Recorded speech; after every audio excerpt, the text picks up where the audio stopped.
Topic है हमारा application of resonance. Resonance के एप्लीकेशन, रेजोनेंस को हम कहाँ कहाँ अप्लाई कर सकते हैं। सबसे पहला एप्लीकेशन है हमारे पास acidic strength of phenol. Resonance हमें फिनोल की एसिडिक स्ट्रेंथ के बारे में बताता है। एसिडिक स्ट्रेंथ ऑफ फिनोल के फिनोल जो है ये एक एसिड है और ये अल्कोहल से स्ट्रांग एसिड है। इस तरह से अब यहाँ पे एक जनरल रूल है, हमारे पास अगर कोई एसिड है HA फर्ज करते हैं, जब ये एसिड अपना प्रोटॉन डोनेट करता है H प्लस तो हमारे पास ये A माइनस रह जाता है और ये जो है ये एक कॉन्जुगेट बेस है हमारे एसिड का, कॉन्जुगेट बेस। अब ये जो कॉन्जुगेट बेस है ये जिस कदर स्टेबल हो उस कदर हमारा एसिड जो है वो स्ट्रांग होगा, स्ट्रांग एसिड। और इसकी स्टेबिलिटी अगर कम होगी तो फिर हमारा एसिड जो है वो वीक एसिड होगा। हमारे पास है फिनोल, ये हमारे पास है फिनोल OH। जब ये प्रोटॉन डोनेट करे, वैसे ये रिवर्सिबल रिएक्शन होता है, जब ये प्रोटॉन डोनेट करेगा तो फिर हमारे पास फेन ऑक्साइड आयन रह जाएगा। ये हमारे पास आ गया फेन ऑक्साइड आयन प्लस ये प्रोटॉन ये वाला प्रोटॉन इसने डोनेट कर दिया। अब देखेंगे कि फेन ऑक्साइड आयन के अंदर अगर रेजोनेंस है, रेजोनेंस स्टेबलाइज्ड है, तो फिर ये एसिड हमारा जो है स्ट्रांग एसिड होगा, नहीं तो ये अपना प्रोटॉन आसानी से डोनेट नहीं कर सकता। जितने प्रोटॉन को आसानी से डोनेट कर सकता है जब इसका जो कॉन्जुगेट बेस हो वो रेजोनेंस स्टेबलाइज्ड हो। अब चेक करते हैं इसके अंदर रेजोनेंस पॉसिबल है, जाहिर है इसके अंदर रेजोनेंस पॉसिबल है। इस फेन ऑक्साइड आयन को यहाँ पे लेते हैं, ये इसका स्ट्रक्चर है फेन ऑक्साइड आयन का और इसमें रेजोनेंस पॉसिबल है। किस तरह से, ये जो हमारे पास जो नेगेटिव चार्ज है ये यहां से यहां शिफ्ट और ये जो बॉन्ड है ये यहां से यहां शिफ्ट, तो हमारे पास नेक्स्ट रेजोनेटिंग स्ट्रक्चर फेन ऑक्साइड आयन का ये बनने वाला है। अब ये देखें, ये जो डबल बॉन्ड है ये इधर शिफ्ट हो चुकी है और ये जो डबल बॉन्ड है ये यहां पे अब नेगेटिव चार्ज की सूरत में, और ये फिर हमारे पास ये डबल बॉन्ड वैसे का वैसा और ये डबल बॉन्ड भी वैसे का वैसा। अब नेक्स्ट देखेंगे इसमें एक और रेजोनेटिंग स्ट्रक्चर पॉसिबल है।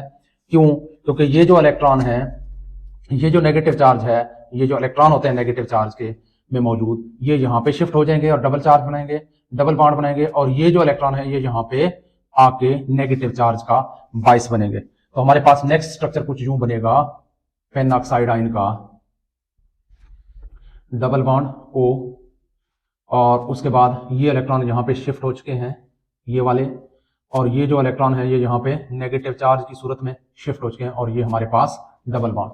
अब यहाँ पे नेक्स्ट एक रेजोनेटिंग स्ट्रक्चर कुछ इस तरह से पॉसिबल है कि ये हमारे इलेक्ट्रॉन यहाँ से यहाँ शिफ्ट हो जाएंगे, डबल बॉन्ड बनाएंगे और ये जो डबल बॉन्ड है ये यहाँ पे शिफ्ट हो जाएगी नेगेटिव चार्ज की सूरत में। हमारे पास नेक्स्ट रेजोनेटिंग स्ट्रक्चर इसका यूं बनेगा, डबल बॉन्ड O और ये हमारे पास इलेक्ट्रॉन ये बॉन्ड अपनी जगह पे, ये बॉन्ड यहाँ पे शिफ्ट हो चुकी है और ये जो बॉन्ड है अब यहाँ पे नेगेटिव चार्ज की सूरत में यहाँ आ चुकी है। अब यहाँ पे एक और रेजोनेटिंग स्ट्रक्चर पॉसिबल है, वो कहाँ पे, किस तरह से, अब ये जो इलेक्ट्रॉन है ये यहाँ पे डबल बॉन्ड की सूरत में शिफ्ट हो जाएंगे और ये जो इलेक्ट्रॉन है ये ऑक्सीजन के ऊपर शिफ्ट होके नेगेटिव चार्ज क्रिएट करेंगे। तो हमारे पास स्ट्रक्चर कुछ इस तरह से बनेगा।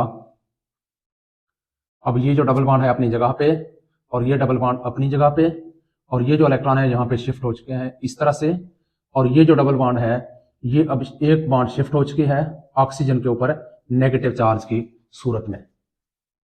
अब यहाँ पे इस स्ट्रक्चर के ऊपर गौर करें, एक रूल है रेजोनेंस का कि जब मोस्ट इलेक्ट्रोनेगेटिव एलिमेंट के ऊपर नेगेटिव चार्ज आ जाए तो वो इंतहाई ज्यादा रेजोनेंस स्टेबलाइज्ड स्ट्रक्चर होता है। अब यहाँ पे देखें, मोस्ट इलेक्ट्रोनेगेटिव एलिमेंट के ऊपर है नेगेटिव चार्ज है तो ये बहुत ज्यादा स्टेबल आ गया, स्टेबल है। अब देखते हैं कि फिनोल जो है फेन ऑक्साइड आयन की सूरत में ज्यादा स्टेबल है या इस फिनोल की शक्ल में ज्यादा स्टेबल है, इसको भी चेक करते हैं। अब हम फिनोल के रेजोनेंस हाइब्रिड स्ट्रक्चर बनाएंगे कुछ इस तरह से। ये हमारे पास आ गया फिनोल, ये इस तरह से, यहाँ पे लोन पेयर ऑफ इलेक्ट्रॉन मौजूद हैं 2 और ये double bond, single bond, double bond, single bond, फिर ये डबल बॉन्ड। अब यहाँ पे रेजोनेंस स्ट्रक्चर बनेंगे, कहाँ से स्टार्ट करेंगे, यहाँ से ये जो इलेक्ट्रॉन है ये शिफ्ट हो जाएंगे यहाँ पे और डबल बॉन्ड बनाएंगे और ये जो इलेक्ट्रॉन है ये यहाँ पे शिफ्ट हो जाएंगे रेजोनेंस की वजह से और यहाँ पे नेगेटिव चार्ज पैदा होगी। तो फिर हमारे पास नेक्स्ट जो स्ट्रक्चर है वो कुछ इस तरह से बनने वाला है, यहाँ पे डबल बॉन्ड और यहाँ डबल बॉन्ड OH जब ऑक्सीजन 3 बॉन्ड बनाता है तो उसके ऊपर पॉजिटिव चार्ज आ जाती है, और ये इलेक्ट्रॉन अब यहां पे शिफ्ट हो चुके हैं, और ये डबल बॉन्ड जो है ये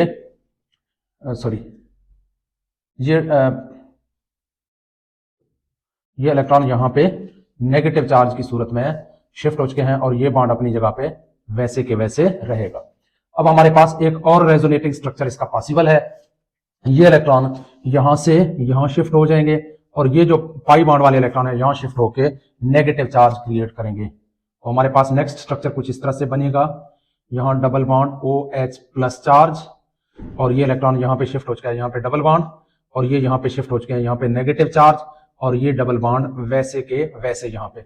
और एक और रेजोनेटिंग स्ट्रक्चर यहां पॉसिबल है, ये इलेक्ट्रॉन यहां से यहां शिफ्ट हो जाएंगे, और ये बॉन्ड जो है ये यहां से यहां नेगेटिव चार्ज की सूरत में शिफ्ट हो जाएगा। तो हमारे पास नेक्स्ट जो स्ट्रक्चर बनेगा वो कुछ इस तरह से बनेगा, OH प्लस, और ये डबल बॉन्ड यहां पे नेगेटिव चार्ज की सूरत में यहां शिफ्ट हो चुका है, और ये जो इलेक्ट्रॉन है ये यहां पे डबल बॉन्ड की सूरत में, और ये डबल बॉन्ड अपनी जगह पे वैसे के वैसे। अब नेक्स्ट एक स्ट्रक्चर कुछ इस तरह से बनने वाला है, ये इलेक्ट्रॉन यहां से शिफ्ट हो जाएंगे यहां पे, और ये इलेक्ट्रॉन यहां से शिफ्ट हो जाएंगे यहां पे फिर से ऑक्सीजन के ऊपर लोन पेयर की सूरत में। तो हमारे पास स्ट्रक्चर बनेगा इस तरह से, सिंगल बॉन्ड विद O, अब यहां पे लोन पेयर ऑफ इलेक्ट्रॉन, वापस इलेक्ट्रॉन जो यहां से शिफ्ट होकर यहां पे आए हैं वो लोन पेयर की शक्ल में है, और ये जो नेगेटिव चार्ज है ये यहां पे डबल बॉन्ड की सूरत में शिफ्ट हो चुकी है, और यहां डबल बॉन्ड पहले वाला और यहां डबल बॉन्ड पहले वाले स्ट्रक्चर की तरह इसी तरह से कायम है।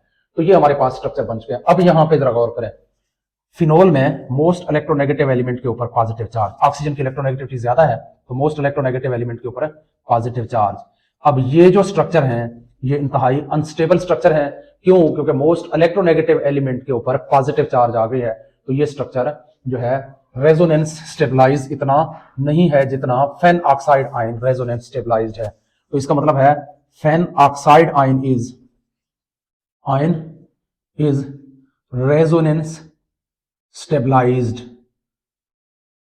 रेजोनेंस स्टेबलाइज्ड है, इसलिए यानी ये फिनोल की निस्बत ज्यादा स्टेबलाइज्ड स्ट्रक्चर बनाता है, इसलिए for this phenol is an acid, phenol is a strong acid, phenol जो है ये एक एसिड है, और बाकी अल्कोहल जो है वो एसिड नहीं होते या फिर बहुत वीक एसिड होते हैं। क्वेश्चन है हमारे पास रेजोनेंस का कि basic strength of basic strength, base की स्ट्रेंथ को भी हम चेक कर सकते हैं रेजोनेंस को यूज करते हुए। अब देखें अगर हम एमाइंस की बात करें तो NH3 जो है ये एक स्ट्रॉन्ग बेस है, स्ट्रॉन्ग बेस है बनिस्बत किसके? एनिलीन के, एनिलीन का स्ट्रक्चर ये है NH2, और यहां ये बेंजीन रिंग है, ये हमारे पास एनिलीन है। NH3 एनिलीन की निस्बत एक स्ट्रॉन्ग बेस है। वजह क्या है? वजह रेजोनेंस है, क्योंकि एनिलीन के अंदर रेजोनेंस पॉसिबल है। अब ये आसानी से प्रोटॉन एक्सेप्ट नहीं कर सकता, अपना lone pair of electron proton को नहीं दे सकता। अगर हम NH3 के स्ट्रक्चर को देखें तो ये लोन पेयर ऑफ इलेक्ट्रॉन है, जब प्रोटॉन यहां पे अटैक करेगा तो ये अपने लोन पेयर ऑफ इलेक्ट्रॉन आसानी के साथ प्रोटॉन को देकर इसके साथ कोऑर्डिनेट कोवलेंट बॉन्ड बना सकता है, यानी इसकी प्रोटोनेशन आसानी के साथ पॉसिबल है। जबकि अगर हम एनिलीन को देखें, एनिलीन का स्ट्रक्चर कुछ इस तरह से है, NH2 lone pair of electron, यहां पे ये यहां क्या होना है? यहां रेजोनेंस होनी है। तो इस रेजोनेंस की वजह से एनिलीन जो है ये अपने इलेक्ट्रॉनों को आसानी से डोनेट नहीं कर सकता, क्योंकि इसके इलेक्ट्रॉन जो है वो यहाँ पे डीलोकलाइज्ड है, घूम रहे होते हैं पूरे रिंग के ऊपर। तो हाइड्रोजन के लिए, प्रोटॉन के लिए यहाँ अटैक मारना जो है वो आसान नहीं रहेगा। अब क्या होगा? अब यहाँ पे ये डबल बॉन्ड और NH2 के ऊपर यहाँ प्लस चार्ज, अच्छा जी, और फिर ये इस तरह से, सॉरी, ये जो इलेक्ट्रॉन है ये यहाँ पे शिफ्ट हो गए नेगेटिव चार्ज, और ये इस तरह से नेक्स्ट यहाँ पे ये इलेक्ट्रॉन यहाँ शिफ्ट हो जाएंगे, ये यहाँ पे नेगेटिव चार्ज की सूरत में। तो हमारे पास क्या बनेगा? NH2 प्लस और ये डबल बॉन्ड, और फिर ये नेगेटिव चार्ज यहाँ पे और यहाँ पे डबल बॉन्ड। फिर नेक्स्ट मजीद रेजोनेंस होगी, ये इलेक्ट्रॉन यहाँ शिफ्ट हो जाएंगे, ये यहाँ पे नेगेटिव चार्ज की सूरत में। तो हमारे पास नेक्स्ट स्ट्रक्चर कुछ यूं बनेगा, NH2 प्लस और यहाँ पे ये डबल बॉन्ड और ये नेगेटिव चार्ज, ये डबल बॉन्ड। नेक्स्ट यहाँ पे एक और रेजोनेटिंग स्ट्रक्चर पॉसिबल है, ये इलेक्ट्रॉन यहाँ शिफ्ट हो जाएंगे और ये यहाँ पे लोन पेयर की सूरत में। तो हमारे पास नेक्स्ट ये वाला स्ट्रक्चर बनेगा, यहाँ पे डबल बॉन्ड, यहाँ डबल बॉन्ड, यहाँ भी डबल बॉन्ड, और ये अब सिंगल बॉन्ड में कन्वर्ट हुआ है NH2, ये पॉजिटिव चार्ज खत्म, यहाँ पे लोन पेयर ऑफ इलेक्ट्रॉन वापस आ चुके हैं। अब इस रेजोनेंस की वजह से यहाँ पे इलेक्ट्रॉनों के ऊपर अटैक मारना हाइड्रोजन के लिए पॉसिबल नहीं है, क्योंकि बेस वो है जो अपने इलेक्ट्रॉनों का पेयर आसानी से डोनेट कर सकता है।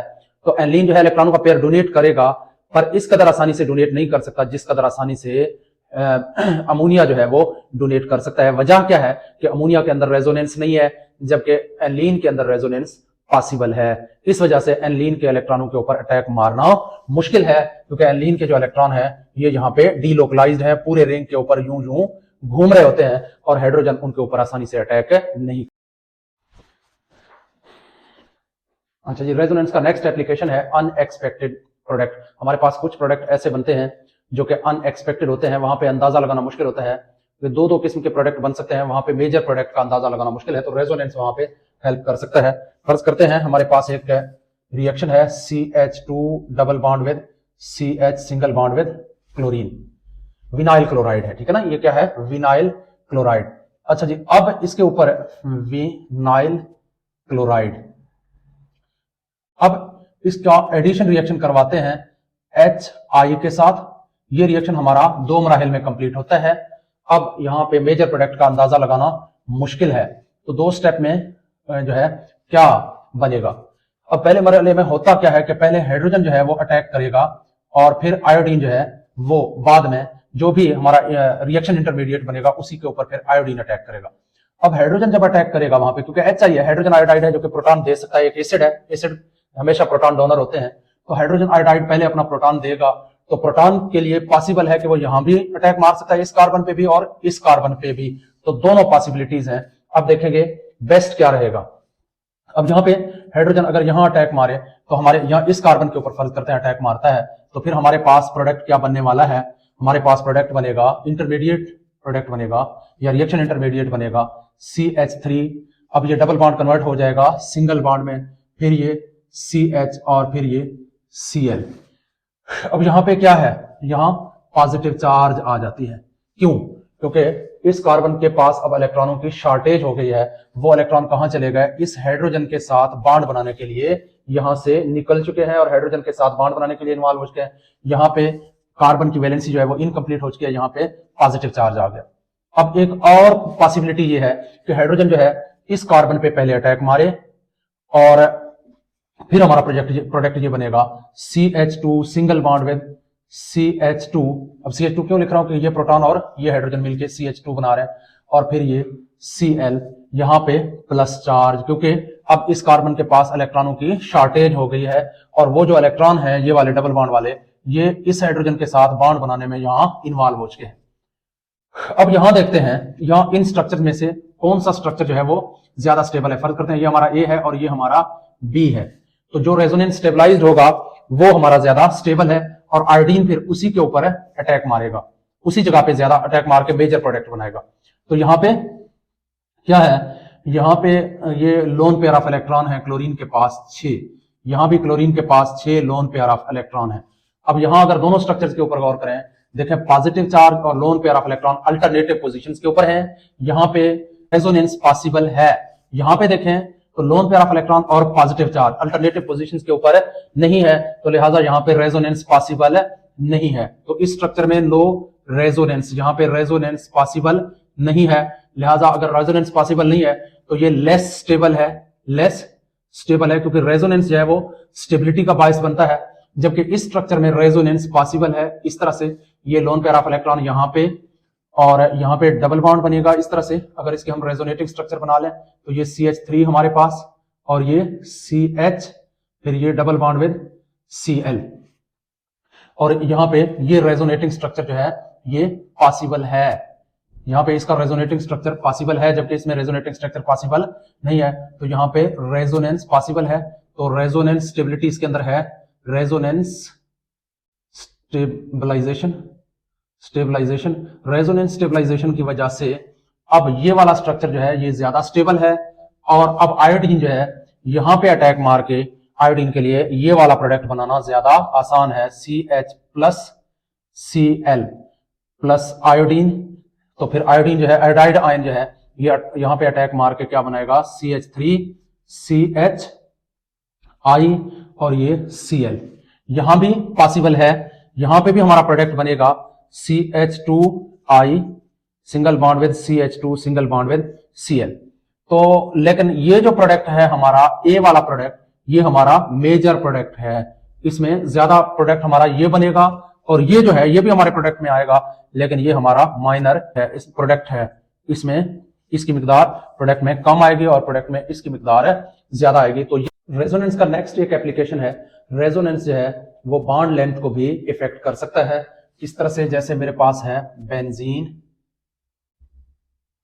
और बेंजीन में अगर हम चेक करें तो वैसे तो carbon carbon bond length generally होता है, कार्बन कार्बन का जो सिंगल बॉन्ड होता है इसकी लेंथ हमेशा होती है 1.5 एंगस्ट्रॉम, और कार्बन कार्बन डबल बॉन्ड की जो लेंथ है वो होता है 1.34 एंगस्ट्रॉम। लेकिन बेंजीन में जो कार्बन कार्बन बॉन्ड लेंथ है, carbon carbon bond length in benzene में कार्बन कार्बन बॉन्ड लेंथ हमेशा है 1.39 एंगस्ट्रॉम। अब ये किस वजह से है कि अब देखें, ना तो ये सिंगल बॉन्ड लेंथ जितना है, ना ये carbon carbon double bond length जितना है, ये दोनों से डिफरेंट है। इसकी वजह क्या है? इसकी वजह यह है कि बेंजीन में रेजोनेंस पाई जाती है, रेजोनेंस की वजह से बेंजीन का जो बॉन्ड लेंथ है वो इफेक्ट हो जाता है। और उसके बाद नेक्स्ट है हमारे पास calculating bond order, calculating bond order. हम किसी भी ऑर्गेनिक कंपाउंड के बॉन्ड ऑर्डर को भी कैलकुलेट कर सकते हैं रेजोनेंस को यूज करते हुए। फर्ज करते हैं हमारे पास है कार्बोनेट आयन CO3-2। अब इसमें रेजोनेंस, इसके रेजोनेंस स्ट्रक्चर को हम देखेंगे कि इसमें रेजोनेंस पॉसिबल है नहीं है और कितने इसके रेजोनेंस स्ट्रक्चर है, फिर उसको यूज करते हुए हम बॉन्ड ऑर्डर कैलकुलेट करेंगे। अगर कार्बोनेट आयन के हम स्ट्रक्चर को देखें तो कुछ इस तरह से है, और ये ऑक्सीजन के ऊपर नेगेटिव चार्ज, यहां भी ऑक्सीजन के ऊपर है नेगेटिव चार्ज। अब इसमें रेजोनेंस पॉसिबल है क्योंकि यहाँ पे नेगेटिव चार्ज अल्टरनेटिव पोजीशन के ऊपर है, किसके साथ? डबल बॉन्ड के साथ। तो ये इलेक्ट्रॉन यहां से यहां शिफ्ट हो जाएंगे और ये इलेक्ट्रॉन यहां से यहां शिफ्ट हो जाएंगे। तो हमारे पास नेक्स्ट जो स्ट्रक्चर है वो कुछ यूं बनेगा, single bond with C, single bond with O negative charge, और यहाँ पे ये डबल बॉन्ड विद O, ये डबल बॉन्ड बन चुके हैं, और ये O नेगेटिव चार्ज। अब यहाँ पे एक और रेजोनेटिंग स्ट्रक्चर जो है पॉसिबल है, अगर ये इलेक्ट्रॉन यहां से यहां शिफ्ट हो जाए और ये इलेक्ट्रॉन यहां से जो है यहां शिफ्ट हो जाए, तो हमारे पास एक और रेजोनेटिंग स्ट्रक्चर पॉसिबल हो जाता है। तो ऑक्सीजन, अब ये double bond with carbon, single bond with O negative, और अब ये single bond with O negative. इस तरह से एक स्ट्रक्चर, ये सेकंड, ये थर्ड, हमारे पास इसके 3 स्ट्रक्चर हैं। अब बॉन्ड ऑर्डर हम इसका कैसे कैलकुलेट करेंगे? बॉन्ड ऑर्डर का फार्मूला है bond order is equal to number of bond यानी टोटल नंबर ऑफ बॉन्ड, इसके अंदर divided by number of resonating structures. अब इसमें टोटल बॉन्ड कितने हैं? टोटल बॉन्ड है इसमें, कैलकुलेट करते हैं, 1 2 3 4 बॉन्ड हैं टोटल हर कंपाउंड में, हर एक में, तीनों रेजोनेटिंग स्ट्रक्चर में 4 बॉन्ड हैं। और इसके रेजोनेटिंग स्ट्रक्चर कितने हैं? 3 है, 1 2 और 3। तो 4 डिवाइडेड बाय 3 हमारे पास जवाब आएगा 1.3। तो अब यहाँ पे कार्बोनेट आयन का जो बॉन्ड ऑर्डर है वो 1.3 है। नेक्स्ट यूज है हमारे पास resonance and dipole moment. Resonance जो है वो डाइपोल मोमेंट को भी इफेक्ट करता है। किस तरह से? अब यहाँ पे देखते हैं CH3 single bond with CH2 single bond with Cl। अब इसका जो डाइपोल मूवमेंट है, डाइपोल मूवमेंट यानी इथाइल क्लोराइड का जो डाइपोल मूवमेंट है वो है 2.05 dBi। अच्छा जी, लेकिन विनाइल क्लोराइड का डाइपोल मूवमेंट कम है, CH2 double bond with CH2 single bond with Cl, और इसका जो डाइपोल मोमेंट है वो है 1.5 dBi, 1.55 dBi, यानी इसका जो डाइपोल मोमेंट है वो कम है, डाईपोल मोमेंट। डाईपोल मोमेंट किसका कम है? इथाइल क्लोराइड का ज्यादा है, विनाइल क्लोराइड का कम है। ये हमारे पास है विनाइल क्लोराइड। विनाइल क्लोराइड का डाईपोल मोमेंट कम है। वजह क्या है? देखें, विनाइल क्लोराइड में पॉसिबल है रेजोनेंस, और रेजोनेंस किस तरह से पॉसिबल है? ये इलेक्ट्रॉन यहाँ से यहाँ और ये यहाँ से यहाँ, तो इस डायरेक्शन में चल रहा है ना। रेजोनेंस के दौरान इलेक्ट्रॉन इस डायरेक्शन में मूव कर रहे हैं, तो लेकिन डाईपोल मूवमेंट में इस डायरेक्शन में मूव कर रहे हैं, क्योंकि डाईपोल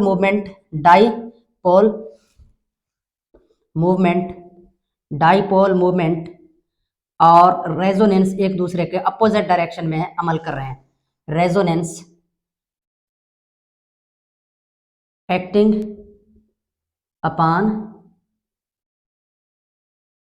अपोजिट डायरेक्शंस